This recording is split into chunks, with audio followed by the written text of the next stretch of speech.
there's sa loob press because briefing of now me. Ako naman kasi talaga yung target ng committee hearings. ni Nandito ako sa loob ng Vice office President, ni Congressman so Pulong Duterte because of her we're gonna listen to in her detention. So, expectation namin, press pagdating ni briefing. Gina Acosta, kung darating man siya, pagdating ni kaya nga yung sinabi din ni Congressman Pulong, he gave me permission to stay indefinitely and hold office indefinitely dito This sa is a office niya. press on briefing. Marian, okay ka na? Sorry. Attend ba ako sa Monday? Hindi pa namin napapag-usapan ng lawyers ko because nakatut kami kay Yusek Lopez sa ngayon. So, likely pag-uusapan namin yan sa Monday. Nawala po sila, nawala. Thank you po. Next question after Ms. Kat. Glenn Hueco, DZWB, Jemmy Superadio. Glenn, pasok. Hi, BP, maayong gabi. Oo. Ma'am, tanong ko lang po sana kung plano niyo po mag-stay dyan until New Year. May kipag-usap po ba kayo sa liderato ng Kamara, BP? Kasi parang kanina naglabas nga sila ng statement na parang nilalabag nyo na yung protocol po nila. He's really in the Congress. Oh yeah, yes. Actually, pinuntahan ako dito ng Sergeant at Arms. Kanina, nakipag-meeting siya sa akin. We sat down and we talked and then he said, no, I will not leave. Sabi niya, I need to do my job. You need to leave. Sabi ko, ano bang gagawin mo? Bubuhatin mo ako palabas. Sabi ko sa kanya. Sabi niya, hindi naman. I will just escort you out. And then sabi ko sa kanya, I will escort you out of this office. Sabi ko sa kanya. And then he said, again, you need to leave. Paulit-ulit 100 times. He said, you need to leave. And then I said na, alam mo sir, ganito na lang gawin natin. No? Yung boss mo, congressman. Yung may-ari ng opisina na ito, congressman. So sir, why not? Sabi ko sa kanya, i-elevate natin sa kanila dalawa ang pag-uusap. Huwag tayo yung mag-usap dito kasi gusto mo akong paalisin. You want to escort me out. I want to escort you out. So meron tayong private ninyo? impasse dito. Sabi ko, yung boss mo congressman, yung may-ari ng opisina na ito, congressman. Hayaan natin sila kasi pareho silang congressman. They are both above our pay grade. Pareho silang so yes, pinapaalis nila trabaho. But no, sabi ko, kausapin niyo si Congressman Pulong Duterte.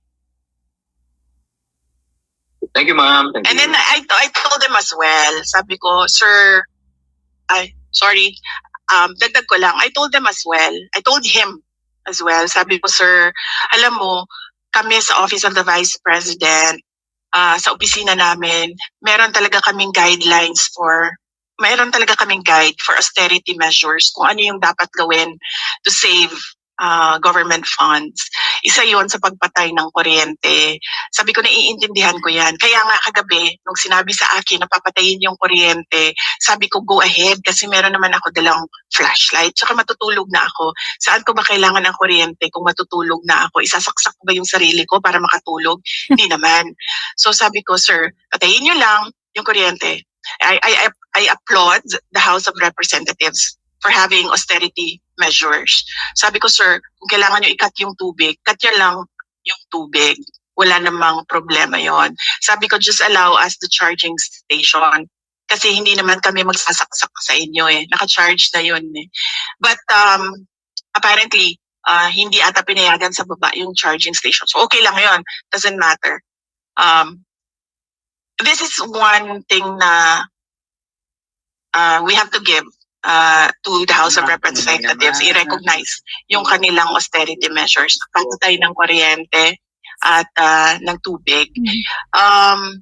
But actually, marami akong suggestions sa Sobra, Speaker sobra of na. the House at how to improve his compound. Mayroon akong mga suggestions. But yes, baka pagbalik niya sa Lunes, ako na yung speaker dito. VP Speaker na tawag ninyong lahat sa akin. Bumalik na siya. I understand, nasa summer ba siya? Summer ba yun? Sabi sa akin kanina. Meron na naman siyang mga vote buying activities doon sa summer. Yes, Okay, baby, Casey, tawagin ikaw mo na ako, ang VP Vice Speaker sa President. Monday. Ikaw Thank na. you, ma'am. Thank you. Next question, Kuya Henry Uri, DZRH, are you still there?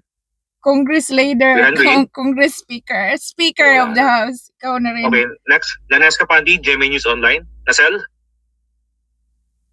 Nasel? Wala. Okay, next question, Miss Jed. Casey, hanggang ano oras tayo? Ma'am, last two questions. 7:30. Last Last two two questions. questions. Okay, thank you. Miss Jed, UNTV. Evening Jen? po, VP. Mm. Yes po.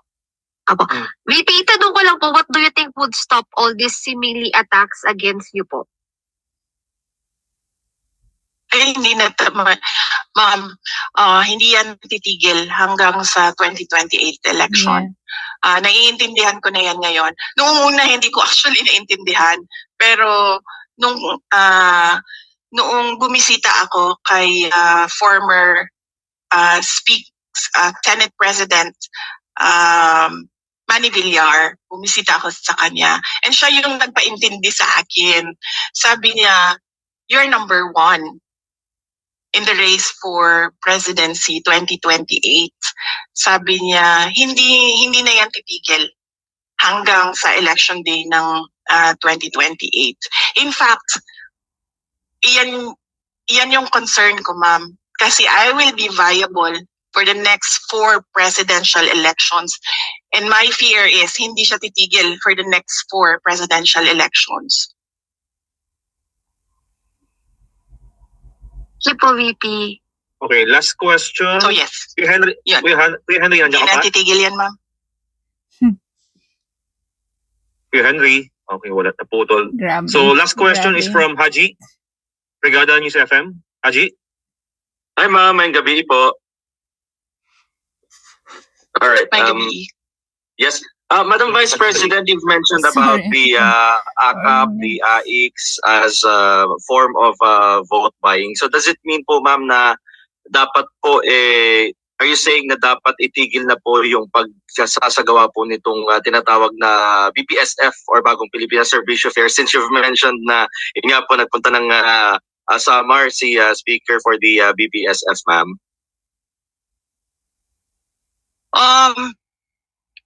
Well, yes, that is a matter, no, na dapat pag-usapan ng executive department. Kasi clearly, ginagamit naman kasi talaga siya sa vote buying. In fact, noong nakaraang barangay elections, meron akong kausap na isang member ng House of Representatives. And then natanong ko siya, sabi ko, magkano ba yung suporta mo sa mga barangay candidates? And then, sinabi niya, no, I don't give.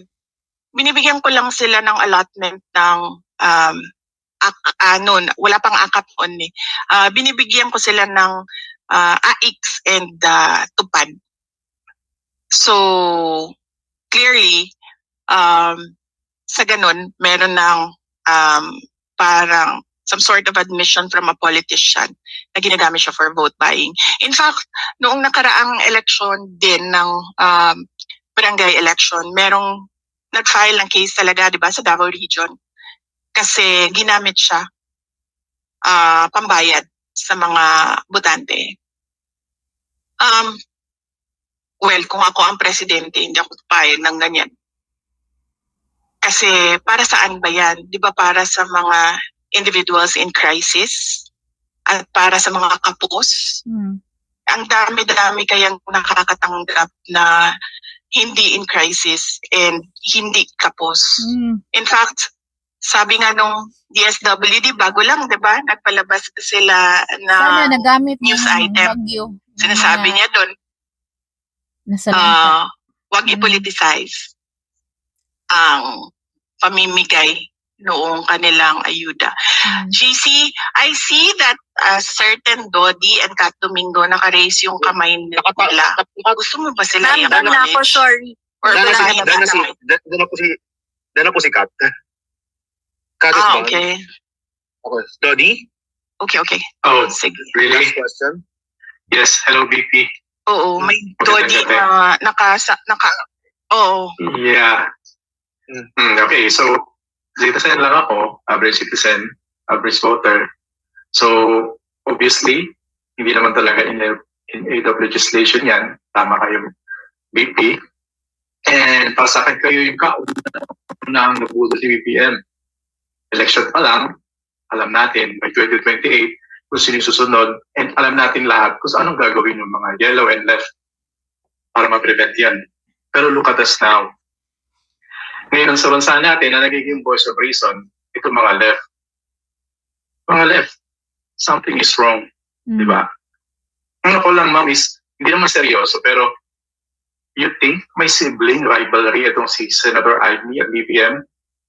Kasi ini-expose at na-expose tuloy yung leadership ng kapatid niya. Yun lang, ma'am. Parang umiyak na. Oo. Ko rin nadala. Well, yeah, hindi ko alam yung hindi ko alam yung sibling rivalry. So wala akong personal knowledge sa sibling rivalry. I can only answer for sa pamilya namin, sa Duterte family. Kaming magkakapatid, wala kaming sibling rivalry. Okay, thank you, ma'am. Thank you, Sir Dodi, Yeah, thank for you. pointing that out. Thank you. Naman lang po. For pointing out na Ma'am, may last follow-up si Haji from Brigada News FM. Haji, yes, JC. pasok niyo na yung, Haji, your last follow-up. Opo, yes, Madam Okay. Vice President. Lastly, ma'am, sorry, I clarify ko na po kasi I need to ask this kasi nabanggit po ninyo kanina na you're planning na po as hanggang at least until Christmas or until the New Year kasi parang part to ng planning ninyo na baka sakali na or your expectations would be baka abutin ng ganun po katagal yung contempt order ng since yung mga congressman po yung nagsasabi kung hanggang ilang araw. Pero ma'am, may sorry po pero may mga gamit na po ba kayo until at least Christmas sa House of Representatives? Wow. So since indefinitely you were allowed naman po ni Kong Pulong na magstay. Yes, meron akong gamit dito.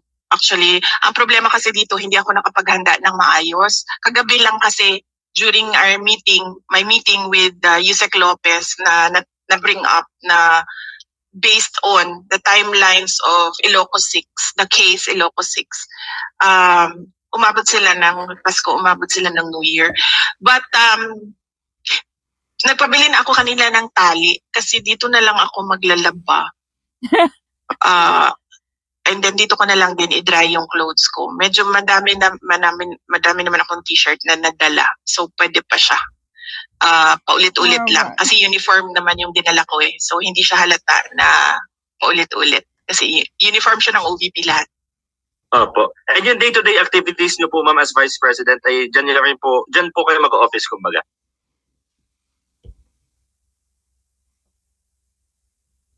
Yes, kanina I did a Zoom meeting. Si Yusek Lopez din, binigyan na namin siya ng Wi-Fi so she can do the Zoom meetings. Actually sa sa OVP, karamihan online meetings kami, karamihan doon. Bihira yung in-person meetings namin. Doon naman sa mga na-cancel na mga activities, ang ginawa namin ay gumawa kami ng mga video messages. Ginawa namin kanina 3, and then we have pending 17 video messages that we will do in the next 2 days. Dagan kayo salamat, ma'am. Okay. Okay, that wrap-ups our Thank you, press briefing for Sir the Jay. opening meeting. Madam VP, sorry po. Meron pong one question lang from one vlogger po, EJ Galbot po. Baka pwede po natin siya lang. Si EJ Galbot po. EJ, are you there? Oh, yes. Opo, sige. Sa vloggers tayo, okay. CJ? Andiyan po ba siya? Or kung hindi po si EJ, si MJ Cambao, is he here? Si MJ, do you have any questions for the Madam VP?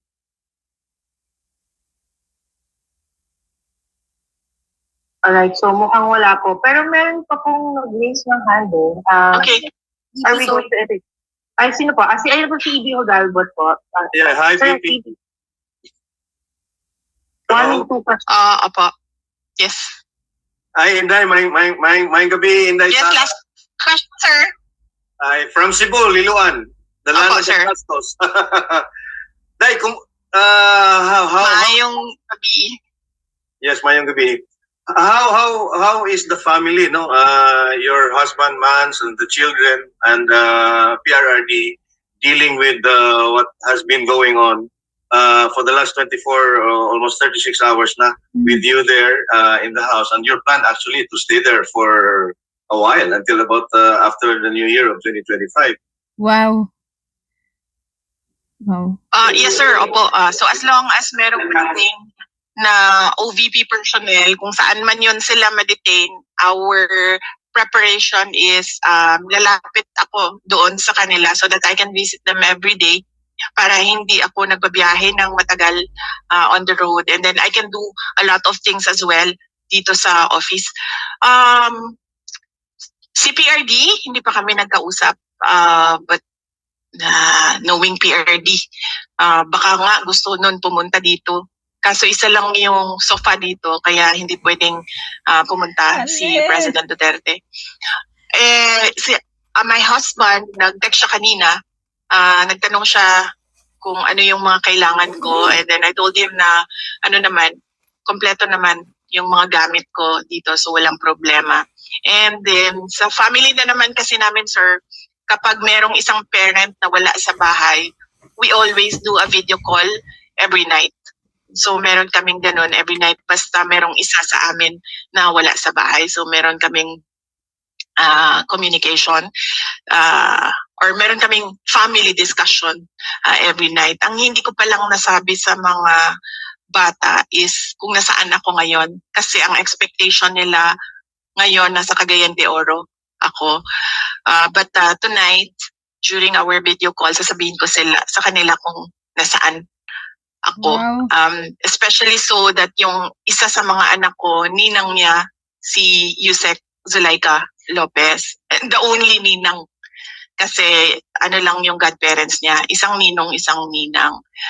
And they're very close, yung anak ko tsaka si Yusek Lopez. So I expect her to understand kung bakit nandito ako. But mag-usap kami mamaya. Nay, follow-up question na lang, no? You mentioned Thank you. baka pupunta si PRRD dyan. Yes. What if maraming mga supporters mo ang gusto na rin pumunta dyan sa batasan, mga ordinary Filipinos? Hallelujah. Yes. Yan din madami actually nag-text sa akin, sir, na gusto nila pumunta.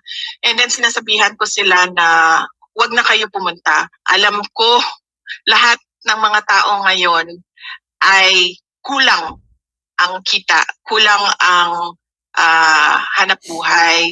Sabi ko sa kanila, tumutok na lang muna kayo sa mga trabaho ninyo para maganda or masaya yung Pasko ng mga pamilya ninyo. So yan yung lagi ko sinasabi sa mga tao na sinasabi nila na pupunta sila dito. And then meron ding one or two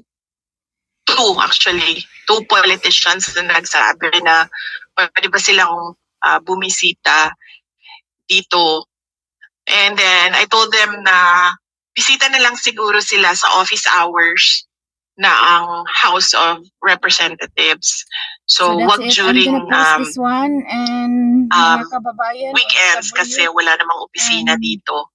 And mag-follow wag po tayo sa wag after nangyayari office ngayon. hours.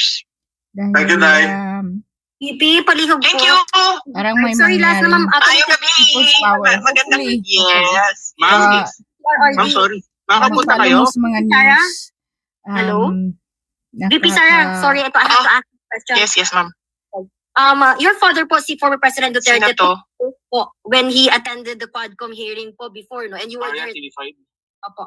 So, si PRRD po, he took the oath So, po when am he I gonna attended the continue Quadcom this hearing one or tungkol am lang I po doon not? sa I'm gonna EJK po post this nung one. So, patay sa like and kanyang share drug war. lang po, And comments, during our and ambush interview follow po after that, the latest he, news sa sinabi niya, Pilipinas. he is urging you Yeah, no to do DP the Sara same is din in the sana. Congress So far po ma'am, building kasi at yung the mga attend moment po ngayon na OVP para officials have no personal knowledge samahan po ang regarding the kanyang mga confidential expenses. And ang employee itinuturo na nga po nandyan. nila na ay ang So, God specialist bless nursing everyone. officers and chief Ingat of po staff kayo and kung kayo sa po na may Pilipinas kayo, kung nakakaalam sa nga po Manila dito sa kayo, ingat confidential po funds. kayo. So yung lawmakers po right now are still very But hopeful that you will yes, attend we the have to hearing, share this to explain and our answer the family, questions po about the over 600 especially million now confidential funds ng OFW. inyong opisina at Share paano po po ba natin talaga para ginasta alam itong pondo natin po ang ng ganap taong sa bayan. Pilipinas.